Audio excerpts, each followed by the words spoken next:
అందరికి నమస్కారం. మీ వేణి యాదవ్ ఏంటంటే, ఉన్నవాడు తాగి బొర్రుతే ఏ తప్పు ఉండదు.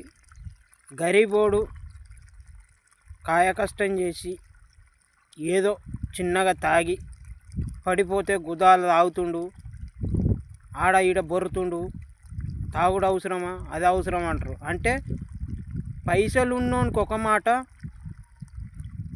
గరీబోనికి ఒక మాట. ఆడు తాగేది గదే, ఈడు తాగేది గదే. మరి ఎందుకు ఇట్లా బదనం చేసుడు? మీకు నచ్చితే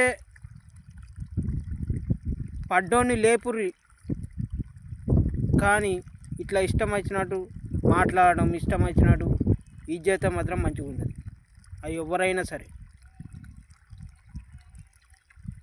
తాగేది పడేదానికి కాదు, ఏదో మిస్టేక్ అయ్యి ఏదో జరుగుతుంది, దాన్ని పట్టుకో